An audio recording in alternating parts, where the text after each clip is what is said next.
I just want to welcome everyone. I am Jennifer Gerson. I'm a reporter at the 19th, an independent nonprofit newsroom reporting at the intersection of gender, politics, and policy. And I just want to thank you all for joining us today. I'm really excited about this webinar, which is being recorded, where you'll learn more about the Population Reference Bureau's new report, Losing More Ground, Revisiting Young Women's Wellbeing Across Generations. First, Diana Elliott, who's Vice President of U.S. Programs at PRB, and Martha Sanchez, the Director of Healthcare Policy and Advocacy at Young Invincibles, will introduce their organizations and why they came together to present this webinar today. Next, we'll all review the report's key findings, and then lastly, I'll introduce our very impressive panel of experts and begin the Q&A. If you experience any technical issues, please comment in the chat, and we will try to help you resolve that as quickly as possible. And now I'd like to toss things over to Diana and Martha. Thank you, Jennifer. And thank you also to everyone who's joining us today. PRB is a nonpartisan, not-for-profit research organization focused on improving people's health and well-being through evidence-based policies and practices. When we started the research for our new report, Losing More Ground, we knew from our previous 2017 report that young women's well-being had stalled, but we didn't expect the declines we see in the findings. Through original data analysis, we compare women ages 25 to 34, or the Millennial generation, to same-aged women of the Gen X, Baby Boom, and Silent generations. We find that generational progress has declined even further for Millennial women in the intervening years. While Gen Z is not yet of age to include in our overall index, our analysis finds that teen girls ages 15 to 19 show early signs of both progress and decline relative to prior generations. Much has changed since our original report. Since 2017, the U.S. has had 2 new presidents, 2 impeachment proceedings, 4 Supreme Court justices, widespread social and political movements reckoning with racial disparities in health, safety, and opportunities, the overturning of federal reproductive health protections, and the COVID-19 pandemic, to name only a few changes. Our findings show that women's generational progress has been impacted by how the world has changed. The findings in Losing More Ground have serious implications for the young women of today and tomorrow. And when we thought of how we could best draw attention to them, it was important to us to partner with an organization dedicated to young people's well-being. We're pleased to co-host this event with Young Invincibles and for Martha Sanchez to say a few words about this organization. Thank you, Diana. I'm Martha Sanchez, the Director of Health Policy and Advocacy at Young Invincibles. We are a national nonprofit organization dedicated to the economic well-being and empowerment of young adults ages 18 to 34 when it comes to their access to higher education, healthcare, workforce, and finance opportunities, and civic engagement, all of which are issues that are touched by this report. So we are very excited and thankful to be here and grateful for everyone who is joining, especially the young adults who are highlighted in this report. I'm sure you all have plenty to say as well and contribute to this discussion. And we look forward to hearing your ideas on how we can move things in the right direction. Thank you.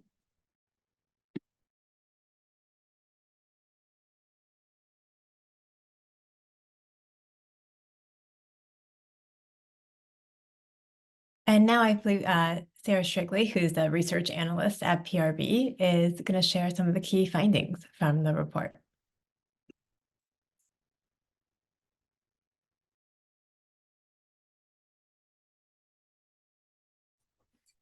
Thank you, Diana. Thank you, Martha. Thank you, Jennifer. And thank you all for being here today. It's something of a tradition, debates between the generations about who has had it worse. And this conversation comes around so reliably with each new generation that we may not always take it very seriously.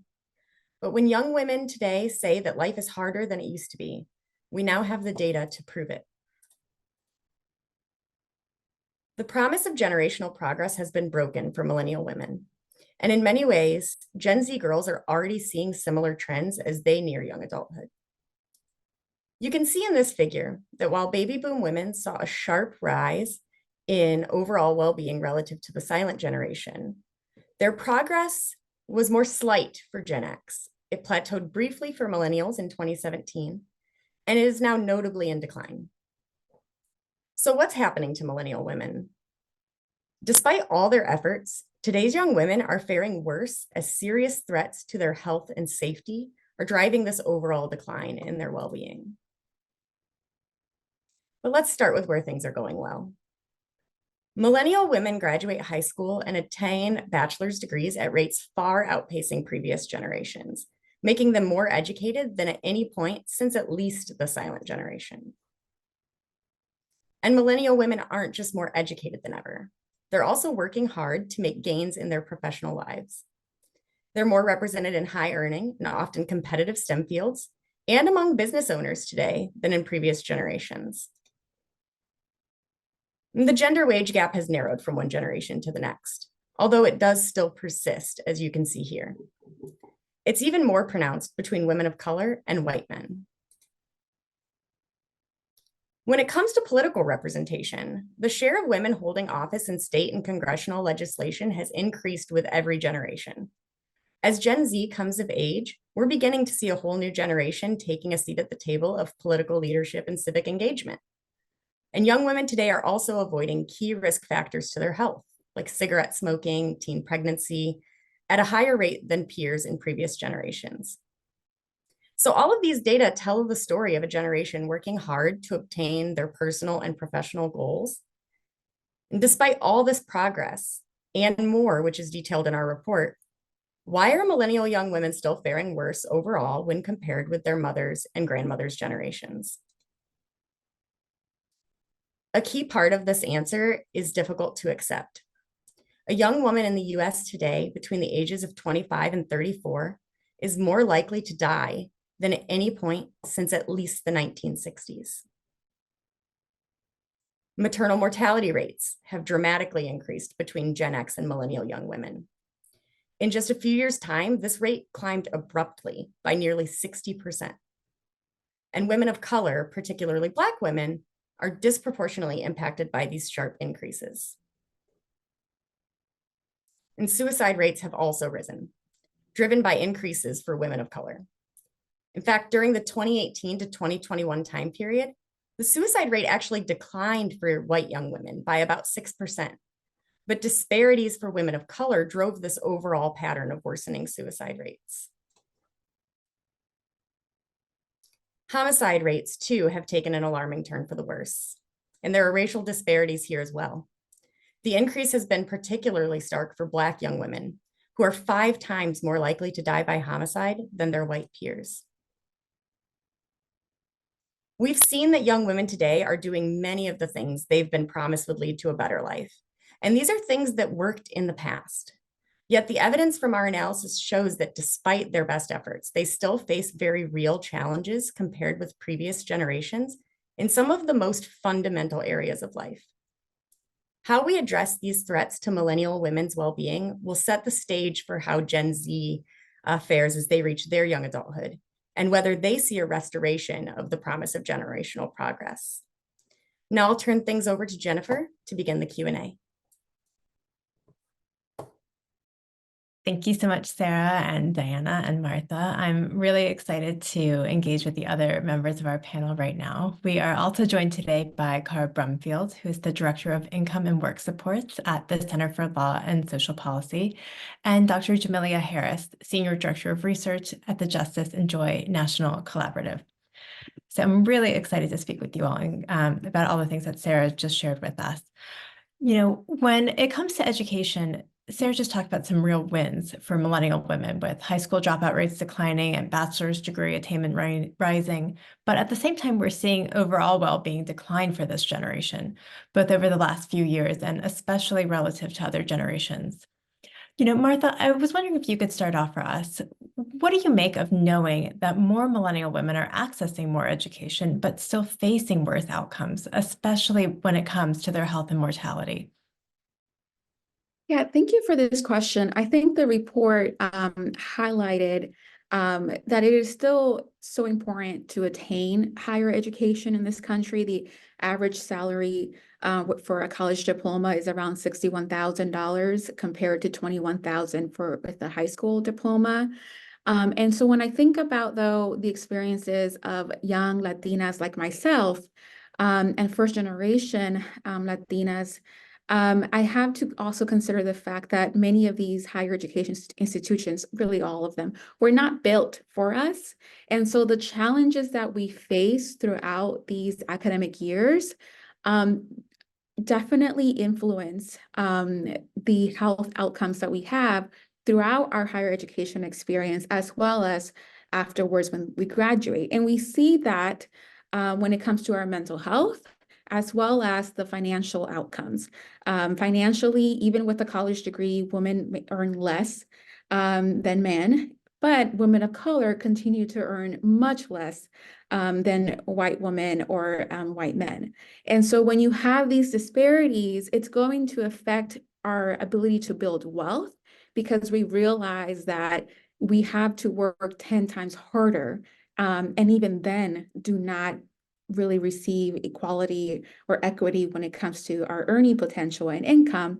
But that also takes a toll on our mental health because there were so many sacrifices made along the way from our parents and our family and ourselves to accomplish these goals, these milestones of a college graduation, for example, that when we see the reality and we face all these challenges, it definitely takes a toll on us. And I think an example of what we see on college campuses when it comes to mental health, half of young adults 18 to 25 deal with depression or anxiety. And in the report, it's all young women, for almost 40% of them deal with anxiety and loneliness. But on college campuses, we don't really have the resources. We don't really have the counselors available, the mental health resources. At YI, we are pushing for a federal designation of campuses that meet a healthy mind standard of providing resources to students, both when it comes to in-person or telehealth or peer-to-peer. All of these resources would make a difference in their ability to actually cope with the challenges that before them, especially first generation Latinas and African American students who need these resources in order to actually thrive when it comes to higher education. Thank you so much for that. To kind of continue this, take this to the next step, just like you were talking about, Martha, when we look at indicators where millennial women are doing worse, we saw some pretty stark contrast between outcomes for white women and outcomes for women of color, especially oftentimes when it came for Black women and Native and Indigenous women. Dr. Harris, I was hoping you could tell us about what this data tells us about how we understand equity in this conversation when it comes to understanding outcomes, and what kind of policies you think could really help address this gap we're seeing. Absolutely. And first and foremost, I want to thank the report authors for intentionally centering a disaggregate lens that presents the data across race, age, and gender. And as a researcher, I don't take that for granted, as oftentimes we see that there is an incomplete story when we don't have this disaggregate lens that really helps us to understand the particular challenges faced by girls and women of color in society. And I want to just start out with foregrounding that a lot of the patterns of inequity that we see reflected in the report are really connected to deep-seated histories of racial and gender inequality that girls and women of color have been facing for centuries. Discriminatory policies, institutional practices have created deep-seated inequities across sectors, including education, health, the criminal legal system. And so some of the data points that we see that really are highlighting and illuminating the inequities that women of color face can really be contextualized by understanding this history. And so I did want to flag a few data points that for me as a Black woman were particularly stood out as concerns of equity for women and girls of color. One of them being that Black women saw a 16% increase in suicide rates during this time period. We also saw that even while educational attainment and incarceration rates improved among young women overall, gaps persisted based on race and ethnicity. And I think that these gaps that we're still seeing for women of color, particularly for Black women and Indigenous women, really point to how the compounding of oppression due to race, age, gender create unique barriers and challenges for women of color. And these data points also really underscore the necessity of what Black feminist scholars have long been calling as a need for us to prioritize intersectional lenses into the ways that we are addressing our policy solutions. And so what that means is that our analysis, our policy solutions should put the people who are the most vulnerable to being harmed by systems and structures due to their location at the forefront of the initiatives. And just as we can't see these inequities without a disaggregate lens, we also cannot address the specific challenges that women of color are facing without a lens that addresses their race, their age, their gender, and the compounding effect that that has on their experiences in society. And so I would say that while we have a long way, while we have to acknowledge many of the strides that this report presents, we still have a long way to go until this vision of racial and gender justice are actualized, but that work must come from intersectional and intergenerational policy solutions that are forefronting the people who are most harmed by these systems and structures.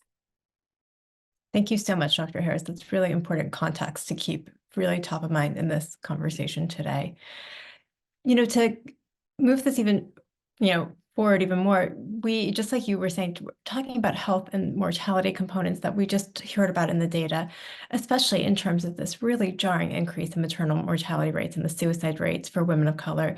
To the whole panel, I was hoping to hear from anyone who wants to jump in, what relationship you see between the increase in the maternal mortality rate, the increase in suicide rates, and the increase in homicide rates among millennial women, and whether we need to think about all these things as separate issues or how related these things are, especially when we start to break down the racial divide we see in the data.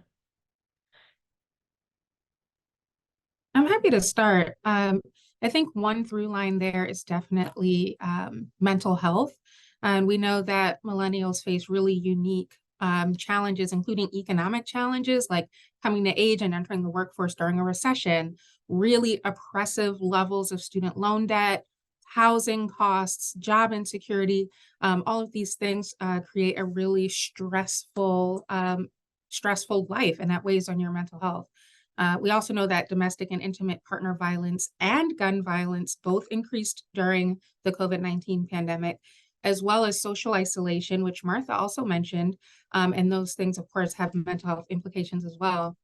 And we also know that millennials are experiencing just a unique set of social pressures. We have delayed life milestones like having children. So we're having children later in our lives, which makes having children more risky from a health perspective. But we're also facing the dual pressures of society to make a family and be educated and have a successful career, despite the economic environment that makes all of those things really hard to do. We have data that shows that pregnant women 18 to 44 since about 2014 have shown 30% increases in major depression, hypertension, type 2 diabetes. All these things are risk factors for maternal mortality. But we can't talk about maternal mortality without talking about the experiences of women of color and women experiencing poverty, but especially Black women who face systemic barriers to high quality care. Doctors do not take Black women's pain seriously, and the data shows that wealth is not a protective factor for Black women when it comes to maternal health and mortality.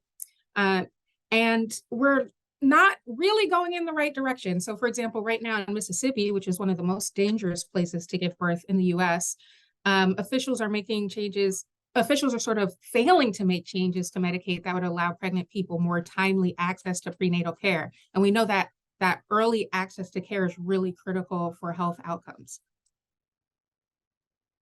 And I can add to this as well. When we look at where we are today, we see that There are policies at the state and federal level that are actively dismantling our ability to have agency over our own bodies and make decisions over our own healthcare, whether that is by straight out bans on abortion across the country, the overturning of Roe v. Wade, or by the fact that for many of us, we simply cannot afford our healthcare services, especially when it comes to mental health.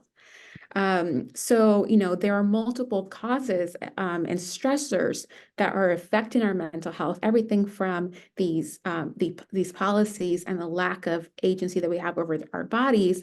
But then even when we take the most courageous step someone can take, which is to ask for help, is when it comes to our mental health, we find that we can't afford it because who can really pay a $90 copay per session per week?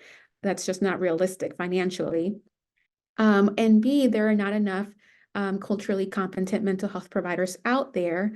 And oftentimes insurance plans and companies get away with ghost directories, which means that, they'll say that they have in-network providers within a 20-mile radius. And then you find out that actually they don't no longer take that insurance or no longer afford it. So we are really failing our women when it comes to protecting them, protecting their health, their ability to seek help, whether it's reproductive care, abortion care, or mental health. Thank you so much, Martha and Cara. While we're kind of talking about these economic factors and the toll they can often play, I was hoping we can give some more context to folks on that. And Diana, I was wondering if you could tell us a little about what we're seeing right now with kind of the state of the union of the economy. We saw poverty rates decrease during the pandemic, and they've recently bumped back up again. At the same time, young women's labor force participation is at an all-time high. So Diana, if you could just talk to us a little about what's happened since the pandemic in terms of both women's labor force participation and the poverty rates, and the way you kind of saw that iterate in this data set. Yeah, I mean, women's labor force participation right now is at a high. So, I think it's something on the order of 77.8% or so. Don't hold me to that. But it's at an all-time high right now, and or at least in recent memory. And one of the reasons for that is we have a really tight labor market right now. And we have this scenario where employers are willing to be a little bit more flexible. We don't always have this situation, though. And certainly one of the things that holds us back in this country from women, particularly 25 to 34, from having even higher labor force participation is our lack of a care structure. That we don't have adequate supports for childcare in the way that other similar peer countries do is a problem.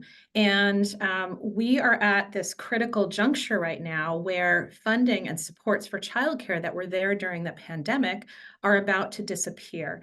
And this means that certain subsidies that were in place that allowed childcare operations to continue and persist may not be there in the very near future because it's really expensive and hard to run a childcare center without that extra support. So we could see a situation where this might be the high point in women's labor force participation. As we tie this in with poverty, there are certain subsidies that make childcare more possible for women who are, on the lower end of the income ladder. And again, without those supports and structures, they don't necessarily, they might qualify, for example, for subsidies, but they might not always have slots in various childcare centers.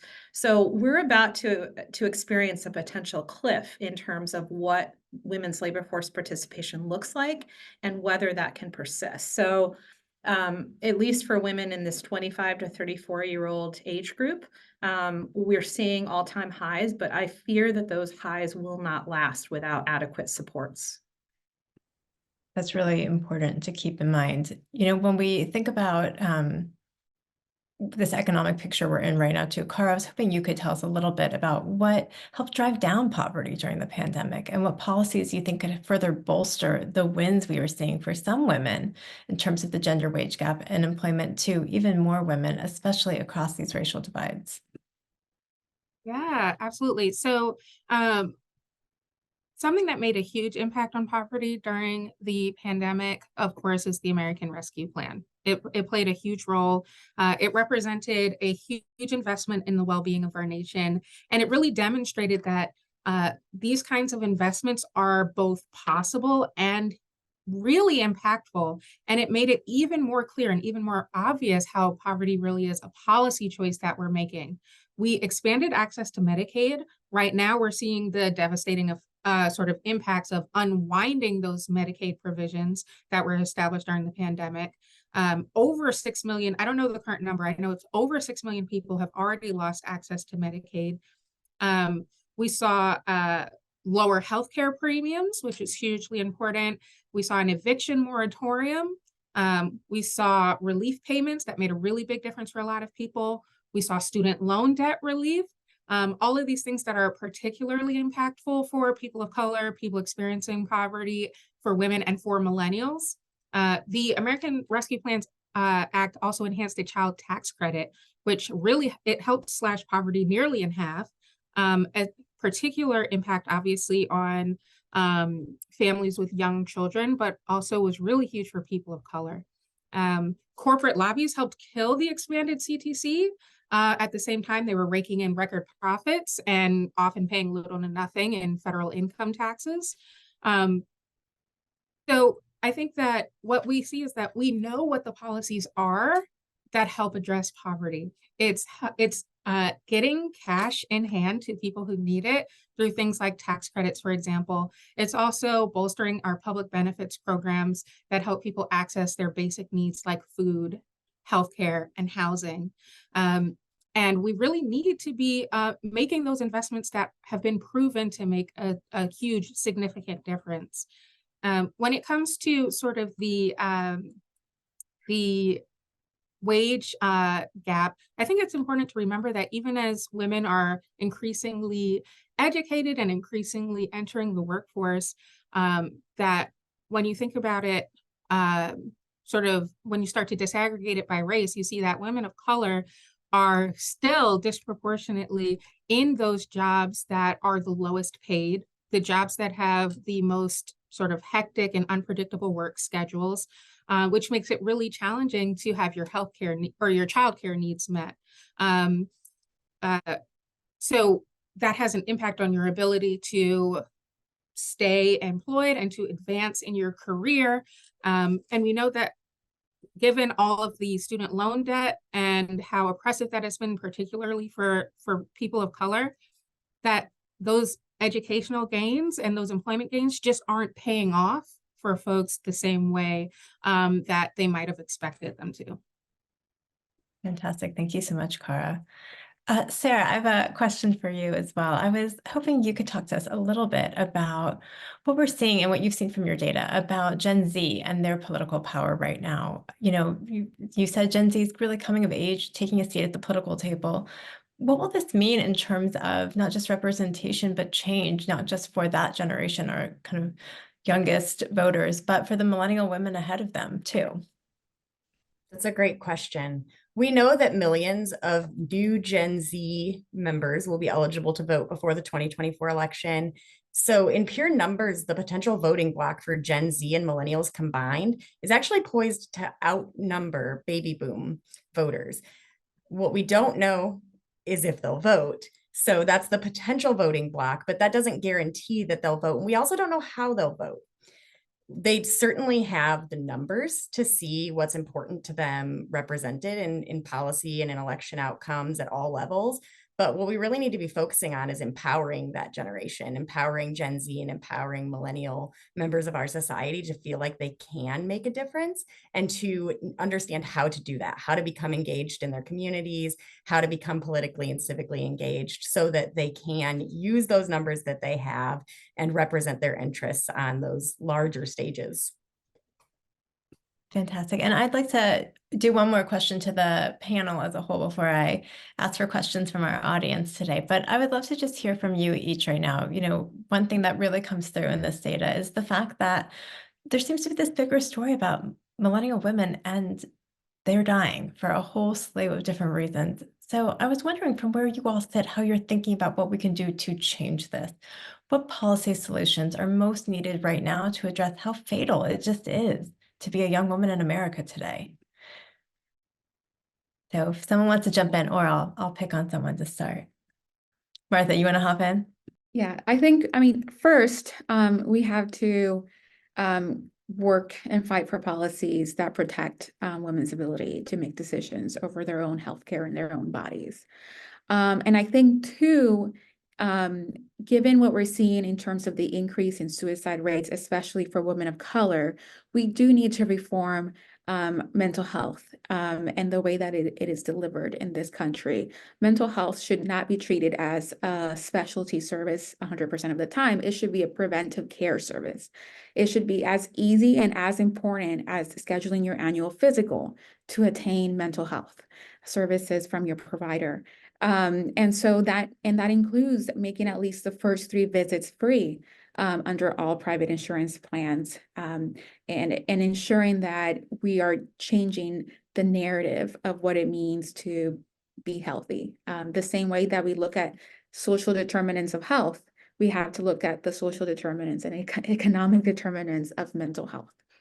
So I think that's where we have to focus on. Dr. Harris or Cara, either, oh, you both jumped in. Okay, here, I'll pick them. Cara, why We don't you both go first, need and it then at I'll go Dr. Harris. at the same time. So yes, I spoke a little bit about just concerns around the data that is showing that Black women particularly are experiencing higher rates of suicide, and something that our recent research we have been engaging has been looking at the impact of police violence on girls and gender expansive young folks of color. We found that particularly police violence has detrimental impact on the mental health of Black girls and gender expansive young people. And we are now recently releasing a report that's looking at the impact of vicarious trauma. So thinking about experiences of engaging with police violence through social media, and especially thinking about this unprecedented moment of the COVID-19 pandemic, in which many young people were socially isolated from their peers and their loved ones. And in order to stay connected to them, they were engaging on social media in an all-time high that we are seeing that many young people have vocalized that one, they are severely experiencing mental health issues as a result of the COVID-19 pandemic, and that 2, police violence is a serious social health indicator of some of the challenges that they are experiencing with regard to mental health. And so I would say that one, I think that we really need to be talking about police violence as a global health related issue. And 2, I think that we really need to be more intentional in thinking about the ways that we are engaging young folks in seeking solutions. We recently had some conversations with young people and thinking about what their visions were for futures free from police violence. And they had incredible ideas and insights about ways that we can go about addressing police brutality. And to quote earlier, it was mentioned that young folks are now reaching the age in which they have political power and deserve a seat at the table. And I would say that we know that young folks have always really pushed for social political justice in their communities, that they have always, even if they weren't extended seats at the table, to paraphrase the words of Shirley Chisholm, they've brought their folding chairs, and they really can be the beacon of incredible change in their communities if we allow them to be a part of these spaces and allow them to be a part of seeking solutions to some of the challenges that we're facing. Yeah, I'll underline everything that was already shared, and I'll just talk a little bit about poverty. We need to address poverty. It is extremely painful, stressful, traumatic, and I think we forget that it's deadly. Poverty kills us, and as I mentioned earlier, it's within our power. It's in to address poverty with policy, and we need to do things that work, that are demonstrated to have worked, like the child tax credit. We also need to invest in our benefits system that helps meet basic needs. And we need to go beyond meeting just basic needs and try to build a system of benefits that is designed for people to thrive and experience abundance. We also need to address corporate power, the corporate power that is undermining our shared prosperity in this country, and especially oppressive for people of color and people experiencing poverty. And we need to do things that protect workers, like improve wages and provide other protections and supports, like access to paid leave, for example, so that we can care for each other. I'll chime in and well, I'll just say thank you to our panelists for those fantastic recommendations. And at least from our perspective at PRB, I mean, we see a lot of power in data.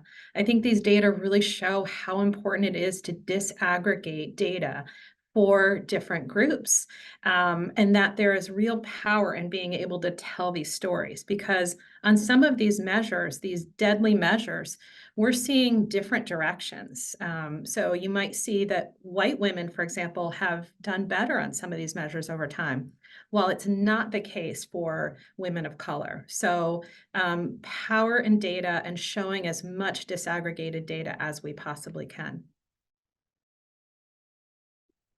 Thank you so much for that, Diana. I'm gonna throw you all some questions we've got from our audience right now. And I just want to remind everyone that anyone who's here and in the audience, you are welcome to ask a question, and you can do so by just typing it into the Q&A box, and I will read it out loud, just like you're about to see, and a panelist will answer. And when you're asking a question, please be sure to also identify yourself and your organizational affiliation. So I just want to start with some of these that we have here. We have a first question that says that, we have got data showing that going to college, that, women that go to college do make more annually than those that don't. But what can we say from the report? What did you find in terms of debt comparisons? And is it worth it for women to get into more debt at this point in time?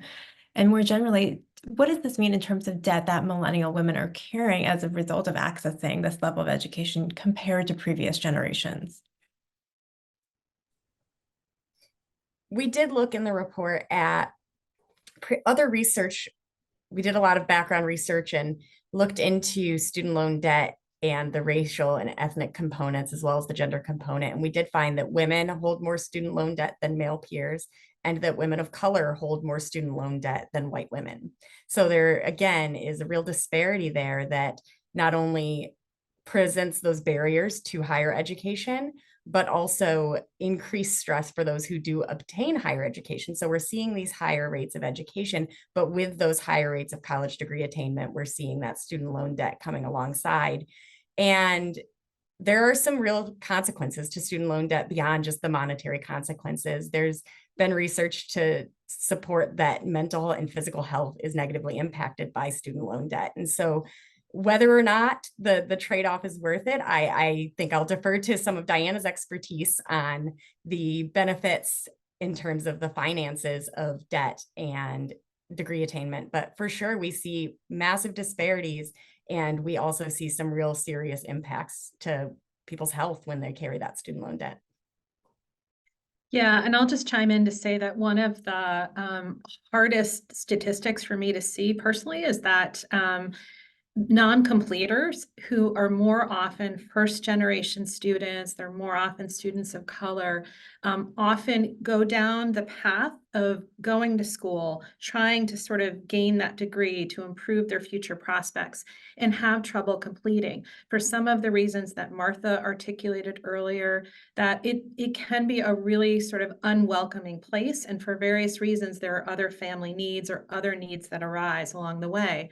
They tend to be the people with sort of low amounts of debt that are the ones that go into delinquency the most.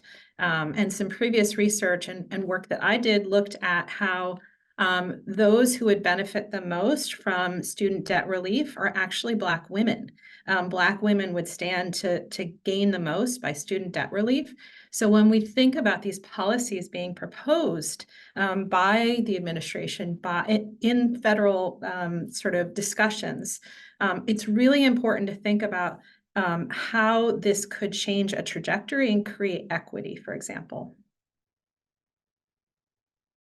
Thank you so much, everyone, on that one. Martha and maybe Dr. Harris too, we have another question from Emma Bittner who asked, can you speak more about the importance of cultural competency and the impact of the lack of providers of color when we're talking about mental health care? Of course, anyone can jump in. Yeah. I think in two different spaces. So we were just talking about how college campuses can not be a welcoming place for first generation students or students of color. That's because, these institutions expect that we come with the $5,000 to afford the meal plan or the dorm and the books and everything on top of being an excellent student. I know that one time I asked a professor for an extension and she said, well, in the real world, you don't get extensions. But the reason why I needed it is because I was working 30 hours a week as being a full-time student.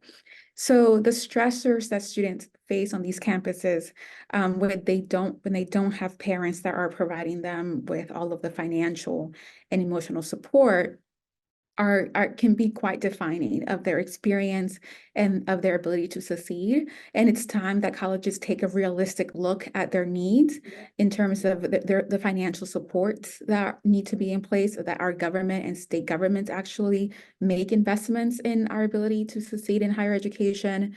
But in these resources, something that will make a tremendous difference are the mental health resources. Because for many first-gen students, depending on their cultures, there's a lot of stigma around mental health. And college campuses are actually the first safe place, oftentimes, where they can get free resources, free counseling, and the ability to connect with a counselor that understands their cultural experience or is at least open and willing to understand is really key and important, and them feeling supported. So I think at the college level, increasing mental health resources is key. But then outside of that, we know that there's a shortage of culturally competent providers. And that has to do with, again, the fact that that career path is not affordable. We should be creating scholarships and financial assistance for students to go into the mental health fields, especially students of color, not just at the graduate level, because we know the data tells us, right, that students of color are not attaining master's degrees at the same level as their white peers. We need to look at the undergraduate level too and make sure that these students feel like that is a field open to them. And that getting a psychology degree won't just mean that they end up in debt and can never actually do anything with that. So we need to really take a look at our higher education systems, our majors, the financial requirements for them, and be serious about what kind of workforce do we want to have in this country? Because even from an economic perspective, there is a need, there is a demand, and we're not doing anything to meet that. And it's unfortunate that we're not providing these resources for the people who will be your doctors and teachers and politicians and scientists of tomorrow.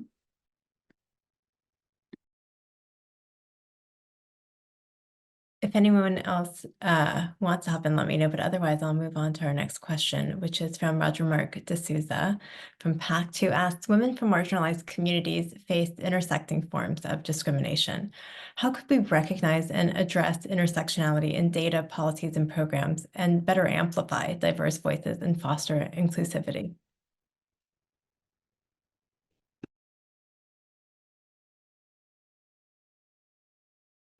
Who wants to hop in before I pick on someone?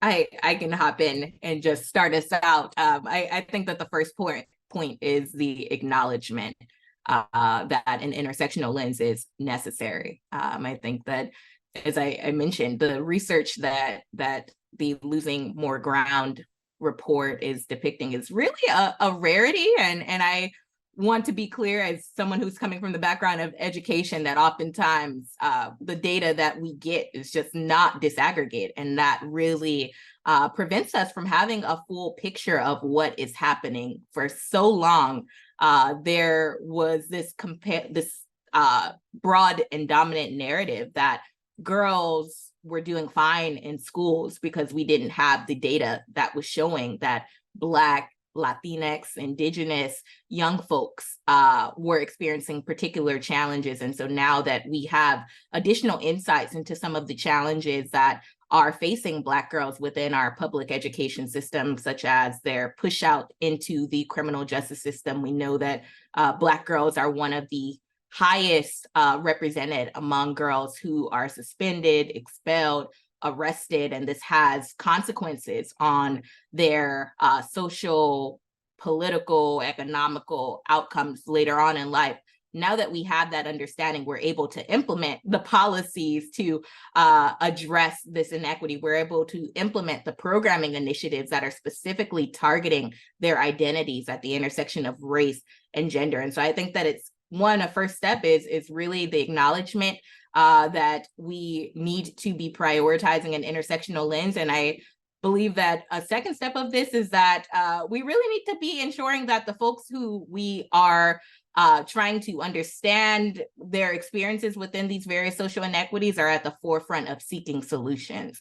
At Justice and Joy National Collaborative, a big part of our work is really rooted in our belief that nothing about us should be without us. And so we are constantly engaging young people who are systems impacted as we are taking on our research initiatives, as we're taking on our policy advocacy, as we're taking on our programming initiatives. And we really do this with the intention of prioritizing lived experience as expertise, which is something that I fundamentally believe needs to be happening across the board. And so one of the questions that I always ask myself whenever I'm doing this work is who's in the room, who's not in the room, whose voices need to be in this space, whose voices aren't reflected in the space. And once we start to be more intentional and paying attention to who those folks are that are consistently not given a seat at the table, to go back to that analogy, then we can really move towards ensuring that we have the kinds of representation that we need to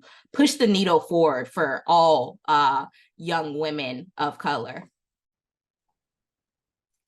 I'll add to that, as Dr. Harris said, the availability of data to disaggregate in this way is a real challenge. So speaking from a data perspective, how we can improve this and continue to take that intersectional lens is we need responsible collection and analysis of data on marginalized groups. And there's a lot of discussion right now. For example, one of the things that we dive into as much as possible in the report, but we're really limited in, is looking at gender identity and sexual orientation and the impacts of those identities on health and safety and outcomes for young women today. And there's not a lot of data out there, and there's not necessarily comparable data across generations. And so we were really limited. There's discussion now around the inclusion of questions of gender identity and sexual orientation in some government data sets. And things like that, thinking about the responsible collection of data and the responsible handling of that data for marginalized groups is going to be a really important piece moving forward to how we are able to identify communities that are most at risk and address those risks.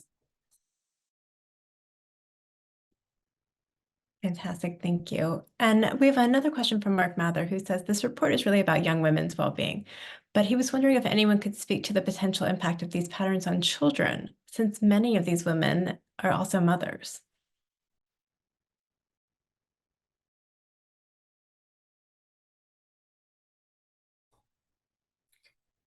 So it's absolutely true that many of these women are mothers, and we know that adverse childhood experiences have a long-term impact for children. So these factors such as poverty, maternal stress, maternal mental health, they will have those trickle-down effects on the children of women today who are facing these problems, and may increase adverse childhood experiences, which affect the health and well-being of future generations. So when we talk about this data, it's not just about today's millennial young women, it's really about where we are today and where we're going in the future. And so that's why it's so critical, because it's not just about this moment in time, it's about generations to come as well.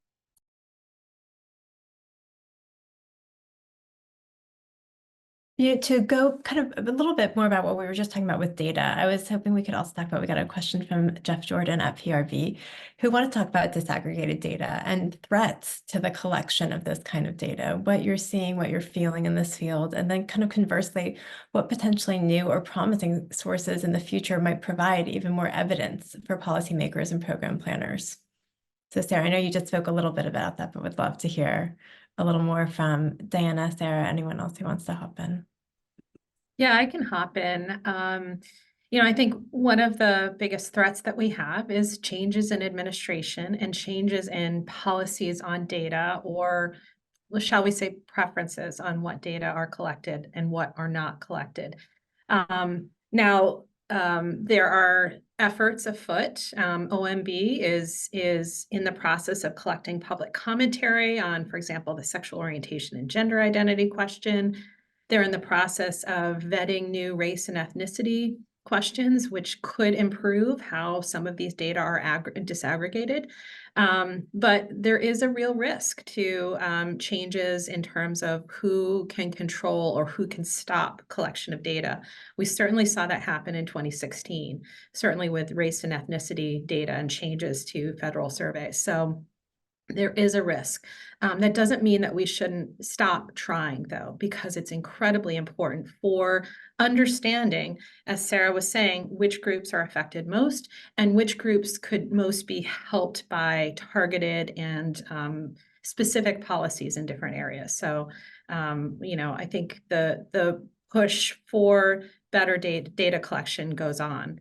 And I don't know if Kara has anything to add to this, since I know that she thinks about this a lot as well. Yeah, thanks, Diana. I am a bona fide census nerd, which Diana knows well. One of the challenges that I think about a lot is how poorly we do at counting people of color in the decennial census, which is really the foundation of all of our data in our nation. It's the universe from which we create samples for all other data analyses, and we have never in our history accurately counted people of color, Black people. We also have some challenges around disaggregation of census data. I'll just highlight that the Asian population, for example, a lot of disparities are completely hidden when all of the Asian ethnicities and subgroups are sort of collapsed into this one big category. Something else that I think a lot about is diversity and inclusion in among the data experts and the folks who make up the data infrastructure. We need, just as we need more diversity in the folks who provide us with our healthcare, we need more diversity in the people who collect and analyze and discuss our data, because they're making a lot of decisions about which data to collect and how to collect those data and what those data mean, what the stories those data are telling us. And we need people with lived experience of poverty, and we need people of color in those positions, because that's going to help us have a more accurate understanding of what the data really means. Absolutely. Kara, you're so right that the decisions around what data to collect are really linked to the policy, and that goes back to that political and civic engagement. One thing that comes to mind for me, aside from that population data, is things like firearms research. We talk a bit in the report about some of the limitations that we face when looking at things like homicide rates and suicide rates, because there's been limitations to funding at the federal level for agencies like the CDC to do quality research on the public health impacts of gun violence. And so those changes in administration, those changes in policy have really limited our ability to compare gun violence and the impacts across generations in this report, and continue to limit our understanding of those issues even today. So it extends really to sort of every area of data collection that is really critical to understanding what's going on in our country and why we're seeing these worse outcomes. Thank you so much, all of you. I know we are coming up against it, so I have one last question, Diana. I would just love for you to kind of close out our panel with a look ahead and what you see on the horizon for not only young millennial women right now, but for the generations of women coming after them. Despite all the losses and progress this data set really points to, what wins do you see ahead when it comes to women and equity? Yeah, thank you, Jennifer. First of all, I just want to say that I am so heartened by just the amazing panelists on this group. I mean, if this is the future of research and policy, we're in really, really good hands here. And I'll say it was really a point of pride for us that we had multiple generations represented as authors on this report. We had a Gen Z author who created our Gen Z pop-out box and did research to sort of figure out what issues were most important to her and her peers. We have a millennial lead author. We have Gen X represented, trying to, sort of represent our small and mighty generation. So it was really important that we had this cross perspective across generations. And I think the future is really bright, right? We know that we have really civically engaged younger generations.